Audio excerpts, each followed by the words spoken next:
South Korea has been a major abuser. China, South Korea. They both rip us off, left and right. It's a losing deal. If South Korea paid us $60 billion a year to keep our troops overseas, it's an okay deal. South Koreans were horrible to deal with. They sell us Samsung TVs, and we protect them. It makes no sense. It's peanuts compared to what is costing. 이는 모두 트럼프 전 대통령이 돈 문제를 들먹이며 한국에 쏟아냈던 발언들입니다. 또 트럼프 1기 정권 시절 에스퍼 국방부 장관은 방위비 분담금 문제와 관련해 작심한 듯 한국의 대폭 증액을 압박한 바 있습니다.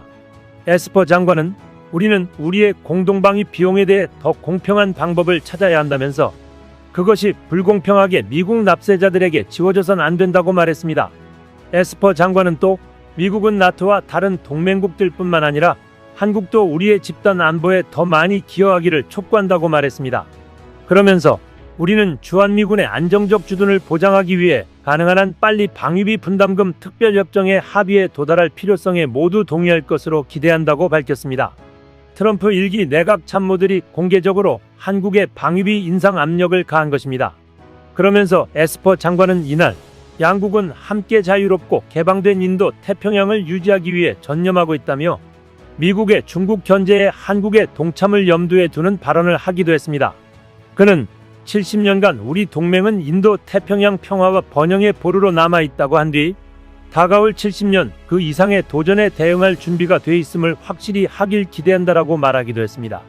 이 발언에 대해 당시 이수혁 주미대사는 센 발언으로 맞받아쳤습니다. 이수혁 대사는 외교통일위원회 국정감사에서 한국이 70년 전에 미국을 선택했기 때문에 앞으로도 70년간 미국을 선택하는 것이 아니다라고 언급했습니다.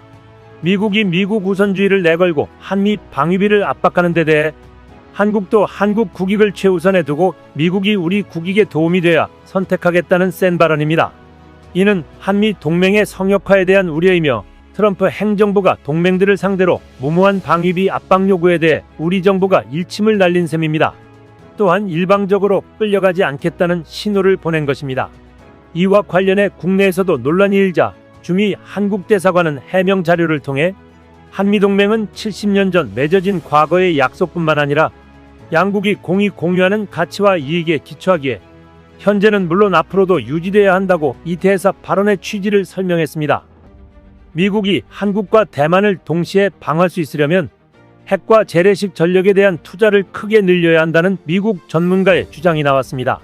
브루스 베넷 랜드연구소 선임연구원은 지난 24일 외교안보 전문지 내셔널 인터레스트 기고에서 현재 미국은 한국, 대만과 다른 동맹을 전부 동시에 방어할 군사력이 부족하다며 미국이 동북아시아에서 동맹과 파트너를 방어하려면 분에 더 투자하고 동맹과 협력을 강화할 필요가 있다고 밝혔습니다. 베넷 선임연구원은 미국의 적들이 군사력을 대폭 강화하려고 하는 가운데 미국은 기존 군사력을 유지하는 데도 어려움을 겪고 있다면서 미국이 핵과 재래식 전력의 양과 질을 모두 크게 증강해야 한다고 주장했습니다. 그는 미국이 중국의 위협에 대응하려면 동맹의 도움이 필요하다면서 하지만 미국이 동맹과 파트너의 국가 안보를 지원하지 않는 한 필요한 동맹과 파트너를 얻지 못할 것이라고 지적했습니다. 그는 주한미군의 주 임무는 중국 억제로 전환해야 하며 중국이 한반도에 직접 개입할 경우에만 한국을 지원해야 한다고 주장했습니다. 이어 하지만 그렇게 하면 미국이 중국을 상대할 때 한국이 미국을 돕지 않게끔 할 수 있고 그것은 미국의 이익에 반할 것이라며 동맹은 미국의 안보뿐만 아니라 공동의 안보를 달성하기 위해 고안된 것이라고 강조했습니다.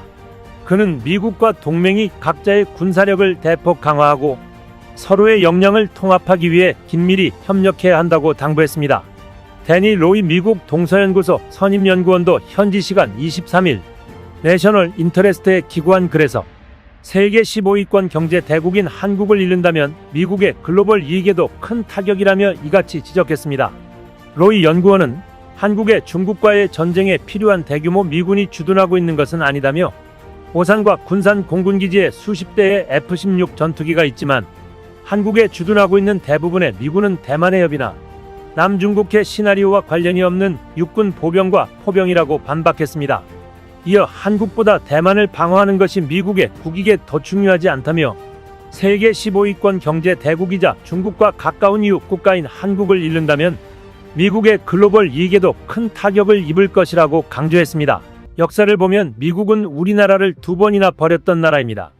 태프트 가스라 밀약이 첫 번째이고 에치슨 선언이 두 번째입니다. 미국이 우리나라를 버린 것이 직접적 원인이 아닐 수는 있으나 첫 번째 버림으로 일제강점기를 겪었고 두 번째 버림으로 6.25 전쟁을 겪었습니다. 국익을 위해 2번이나 우리나라를 버린 미국이 세 번째 버리지 않으리란 보장이 없습니다. 바뀐 국제현실 속에서 미국이 북한보다는 중국을 견제할 목적으로 주한미군을 두고 있다는 것은 여러 보고서에서 확인할 수 있습니다. 또한 미국 의회가 2019년 국방수권법을 통해 주한미군 규모를 대통령이 임의로 감축하지 못하도록 하는 내용이 통과되었다는 점은 트럼프 마음대로 주한미군 철수나 감축이 쉽지 않다는 것을 보여줍니다. 특히 콜비 전 부차관보는 이른 시기에 한국군으로 전시작전권을 이양해야 한다고 말합니다. 우리나라 보수 진영에서 반대해온 전시작전권 전환을 오히려 미국 보수 진영은 강하게 요구하고 있습니다. 또한 그는 북한 위협에 대비 방안으로 한국의 핵무장을 배제하지 않는다고도 했습니다. 이러한 미국 공화당의 트럼프와 측근들의 주한미군 철수, 핵무장의 용인, 전시작전권 이양 반환 요구를 오히려 자주국방력 제고의 기회로 삼아야 할지도 모릅니다. 주변국인 중국, 러시아는 기존의 핵보유국이고 북한은 실질적 핵보유국입니다. 일본은 핵무기 원료인 재처리된 플루토늄과 기술을 보유하고 있습니다. 자주국방력 제고는 국익에 해당되므로 여야가 따로 있을 수 없습니다. 과거 박정희 대통령의 번개 사업을 통한 핵무기 개발 노력이 있었고 노무현 대통령도 강력한 자주국방 정책을 펼쳤었습니다. 나라를 지킬 무기를 스스로 개발하고 나라를 지킬 작전권을 스스로가 가지고 있어야 하는 것은 너무나도 당연합니다. 언제까지 남에게 전쟁이 나면 우리를 지휘해주고 지켜달라고 할 수는 없기 때문입니다. 현실적으로 당장 핵무장이 쉽지 않다면 유사시를 대비해서 일본처럼 플루토늄이라도 보유해야 합니다. 물론 국방의 문제는 정치, 경제, 외교 등 모든 것과 연결되어 있습니다. 따라서 국익을 최우선으로 두고 현재의 일방적인 편향 외교가 아니라 국익을 위한 실리적 다자 외교에 대해 긍정적으로 검토해 볼 필요가 있습니다. 그러면서 콜비 전 부차관보가 가장 정확하게 지적한 부분은 중국, 북한, 러시아의 위협이 커지는 상황에서 미국의 군사력이 여러 대규모 전쟁을 동시에 치를 만큼 강하지 않다는 점에 주목한 것이라고 짚고 있는 점입니다. 때문에 미국도 선택과 집중을 해야 하는 상황임에는 틀림없습니다. 앤드루 크레피노비치 박사나 호주의 휴 화이트 박사 등 일부 전략가들은 미국이 승산이 낮은 대만을 아예 포기하고 한국의 중립화를 지지하는 편이 나을 것이라는 제의를 내놓기도 했습니다. 한편 한국의 방위비 분담금이 급격하게 오른 것에 대한 반감이 높습니다. 숨겨진 이유가 있었습니다. 미국 국방부에 따르면 2020년도 주한미군 주둔비는 44억 6,420만 달러에 이릅니다. 이 가운데 운영유지비가 약 50%를 차지하고 여기에는 전략자산의 전개 비용도 포함됩니다. 여기서 주목할 점은 2014년 2억 2,610만 달러였던 운영유지비가 2018년부터 갑자기 22억 달러를 넘어섰다는 것입니다. 이는 미국이 한국으로부터 방위비 분담금을 최대한 많이 받아내기 위해 셈법을 달리했기 때문이라고 볼 수 있는 대목입니다. 말 그대로 지정학적 요충지인 한국을 통해서 인도태평양 지역의 요충지로 삼으려는 계획 비용을 마치 한국만을 위한 것처럼 포장해 전개 비용을 대폭 늘렸기 때문입니다. 이는 한국의 안보에 상당한 부담을 주는 행위이며 미국의 비용 부담도 커질 수밖에 없는 일입니다. 문재인 정부는 당시 미측의 안보 무임승차론을 반박하고 방위비 분담금 외에도 주한미군을 위한 한국의 기여가 크다는 점을 강조했습니다.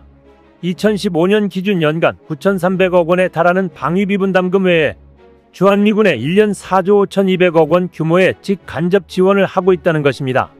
주한미군 지원병력인 카투사에 대한 지원과 사유지 임차료, 기지 주변 정비 등의 재정 지출이 직접적 지원 분야입니다. 용산기지 평택 이전 등으로 인해 파생된 한미 간 특별협정 비용과 반환공여구역 토지 매입, 반환기지 토양오염 정화 비용 등 한시적 비용도 있었습니다. 이에 더해 토지 임대료 면제, 재세 공공요금 감면, 도로 항만 공항 이용료 면제 등 2015년 간접 지원의 규모도 상당했습니다. 이 같은 지원은 일본의 80% 수준에 달하는 규모입니다. 일본 주둔 미군 병력은 6만 2천여 명으로 2만 8천여 명인 주한미군보다 2배 이상인 점을 감안하면 한국이 훨씬 높은 수준으로 미군을 지원하고 있는 것입니다. 일본의 주둔 미군에 대한 직간접 지원 규모는 2015년 당시 방위비 분담금 포함 6조 7,758억 원이었습니다. 이런데도 한국이 무임승차했다고 주장할 순 없을 것입니다.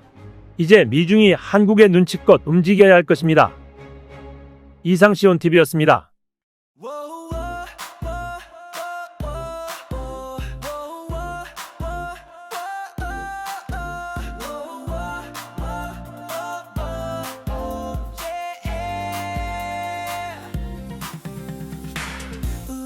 빛이다 세상을 비춘다 한마음으로 외쳐 진실을 향해 시온TV 함께라면